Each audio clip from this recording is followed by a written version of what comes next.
There are 5 types of chemistry. Number 1 है organic chemistry. Number 2 inorganic chemistry.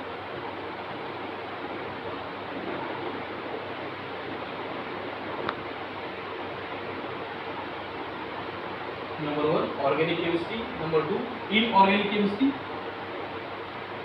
Number 3 physical chemistry.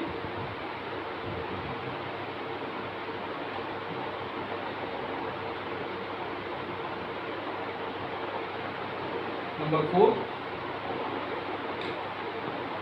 biochemistry. And last analytical chemistry.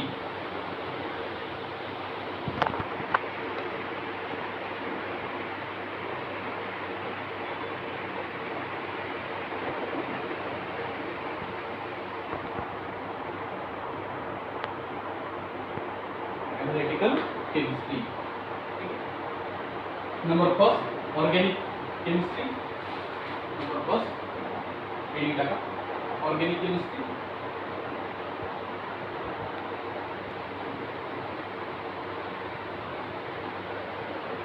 See here, it is the branch of chemistry. It is the branch of chemistry which deals with the study of carbon compounds. ठीक है, it is the branch of chemistry which deals with the study of carbon compounds. म्हणजे ज्यामध्ये carbon कंपाऊंडचा अभ्यास करतो त्याला काय म्हणतो आपण ऑर्गॅनिक केमिस्ट्री. ठीक आहे, हे झालं पहिलं. नंतर second inorganic chemistry. Also again it is the branch of chemistry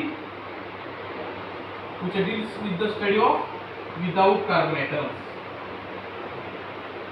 Most important word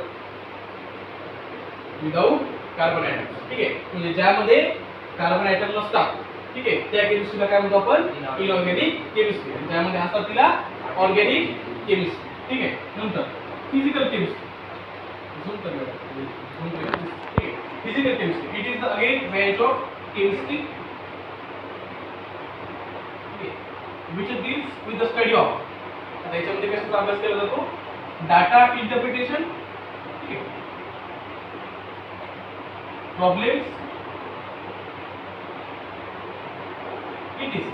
ठीक आहे, म्हणजे याच्यामध्ये डाटा इंटरप्रिटेशन जो आपण मांडतो त्याच्यानंतर सम प्रॉब्लेम्स येतात त्यालाच काय म्हणतो आपण फिजिकल केमिस्ट्री किंवा थिअरीज येतात. ठीक आहे, और थिअरीज जे की मोठमोठ्या थिअरीज असतात त्याच्यामध्ये आपण यूज करतो. ठीक आहे, त्याला काय म्हणतो आपण फिजिकल केमिस्ट्री. नंतर next biochemistry. Again it is the branch of chemistry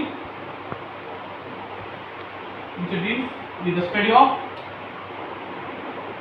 body organs,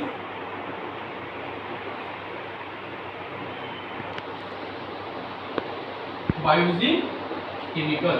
chemistry मध्ये काय असतं केमिकल. ठीक आहे, त्याला काय म्हणतो आपण बायोकेमिस्ट्री. ठीक आहे, ऑलरेडी इथे लिहून घेऊ by using chemicals. ठीक आहे, त्याला काय म्हणतो आपण बायोकेमिस्ट्री. Last analytical chemistry. नाव कसं आहे एनालिटिकल.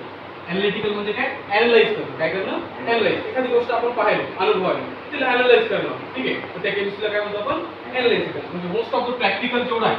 ठीक आहे, जेवढं काही आपण केमिस्ट्रीमधलं प्रॅक्टिकल करतो ती कोणती केमिस्ट्री असते मग एनालिसिस.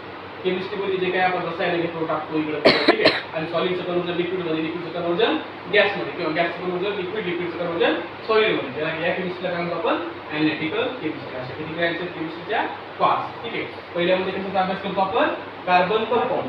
ठीक आहे, दुसऱ्यामध्ये विदाउट कार्बन, त्याच्यामध्ये कार्बन असतात का नाहीये.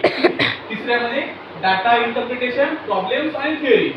ठीक आहे, म्हणजे मोठमोठे जे काही थिअरी असतील, प्रॉब्लेम असतील, फिजिक्सचे. ठीक आहे, जे फिजिक्स असतं नाव असेल फिजिकल केमिस्ट्री. म्हणजे काय याच्यामध्ये फिजिक्स आलं पूर्ण. ठीक आहे, हे झालं physical chemistry. Last biochemistry. Biochemistry म्हणजे काय बायो म्हणजे शरीराचं असतं. ठीक आहे, म्हणजे बॉडी ऑर्गन. ठीक आहे, आणि बॉडी ऑर्गन मध्ये काय केमिकल टाकलं आपण. ठीक आहे, आणि केमिकल टाकून त्याच्यामध्ये नवीन काहीतरी शोध लावला. ठीक आहे, त्या केमिस्ट्रीला आपण काय म्हणतो बायोकेमिस्ट्री. म्हणजे जेवढे काही इंडस्ट्रीमध्ये जेवढे काही शोध लागलेले जातात जास्त करून ते कशासाठी असतात बायोकेमिस्ट्री. जे काही बॉडीसाठी चांगले असतात ते सगळे शोध बायोकेमिस्ट्री. जे काही ड्रग्स असतील त्या शरीराला जे काही टॅब्लेट्स घेतो आपण या सगळ्याचा यूज करून होतो बायोकेमिस्ट्री. ठीक आहे, म्हणजे जे काही फार्मास्युटिकल कंपन्या असतात त्या कोणाच्या अंडर असतात बायोकेमिस्ट्री. आणि ते प्रॅक्टिकल जे करतो आपण त्या केमिस्ट्री कोणती असते analytical chemistry. Analytical chemistry practical करतो नंतर लास्टला शोध लावून ते कोणत्या केमिस्ट्रीमध्ये येतो बायोकेमिस्ट्री. अशा केमिस्ट्री किती प्रकार आहे 5.